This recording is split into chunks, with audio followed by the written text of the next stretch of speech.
Hello everyone, আমার নাম Anusha Talukdar and আমি আজকে চলে এসেছি আমার একটা ভ্লগ নিয়ে। আসলে এই ভ্লগটা খুব স্পেশাল, কারণ আমি সেরকম সাধারণত ভ্লগ ছাড়ি না, কিন্তু ভাবলাম আজকে থেকে স্টার্ট করব। তো আমি আমার ছেলেদেরকে নিয়েই আজকের ভ্লগটা স্টার্ট করলাম। তো চলো তোমরা দেখতে থাকো। এই যে প্রথমের গোপালটাকে দেখালাম, এ হচ্ছে আমার দিদির গোপাল, আর এই যে যেটাকে আমি হাতে ধরে রেখেছি এটা হচ্ছে আমার গোপাল। আর এই যে যে ছোটো গোপালটা, এটাও আমার গোপাল, কিন্তু এটা অনেক পুরনো গোপাল। তো এই হচ্ছে সব থেকে বড়ো গোপাল আমাদের। তারপর এইটাও আমার দিদির গোপাল। আমার দিদির একটু প্রবলেম আছে, তাই জন্য আমাকে দিয়ে গেছে গোপালগুলো।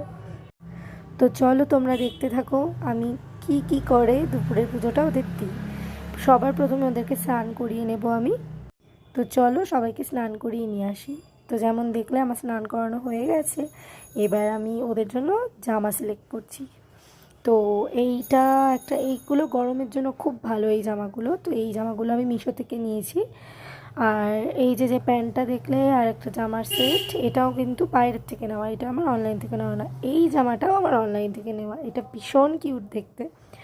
আর পরাবো এই প্যান্ট। আর আমার যে সব থেকে ছোটো গোপাল, তার জামা পাওয়া তো খুবই চিন্তাকর বিষয়। তাই জন্য আমার মার নিজের টেলার্স আছে বলে আমার মা সব জামা কাপড় বানিয়ে দেয় ওর। তো আমার জামা নেওয়া হয়ে গেল, এবার আমি ওদেরকে সাজানোর জিনিসপত্র নেব। তো চলো দেখে নাও আমি ওদেরকে কী কী জিনিসপত্র নিই সাজানোর। সবার ফার্স্ট দেখে নাও কী কী আছে, এত তো দেখানো সম্ভব না, সব পরে একটা ডিটেলস ভিডিও দেব। তো সবার প্রথম চুড়ি নিয়ে নিলাম। আচ্ছা, এবার দুটো তুলসীর মালা নিয়েছি, দুজনকে পরাবো। তারপর নিয়েছি আমি এই দুটো হার নিয়েছি, আর দুটো গোপালকে পরাবো। আর তারপর নিয়েছি এইটা হচ্ছে ছোটো গোপালের, কারণ ছোটো গোপালের ওই সোনালি চুড়ি আর একটা হারিয়ে গেছে। তো এবার আমি নিয়ে নেবো মুকুট, এই দুটো মুকুট নিলাম।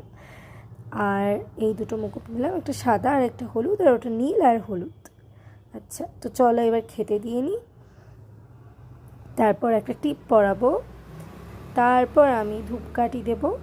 আর ওদেরকে রেডি করানো হয়ে গেছে, আমি সবার লাস্টে দেখাবো। এরপর আমি চন্দন নেব হাতে একটু, ওদেরকে দেব। গরমে চন্দনটা দেওয়া খুব ভালো গোপালদের, এই চন্দনে ঠান্ডা হয়, মাথার মধ্যে দিয়ে রাখতে হয়। আচ্ছা, সবসময় তো তুলসী পাতা পাওয়া যায় না, ওই জন্য এইভাবে শুকিয়ে রেখে দেওয়া হয়েছে। এই শুকানো তুলসী পাতাগুলো ওদেরকে খেতে দেবো। এবার তোমরা ওদেরকে দেখে নাও কেরম লাগছে, কাছ দিয়ে দেখে নাও। যেরামই সাজাই সুন্দর তো লাগবেই ওদের।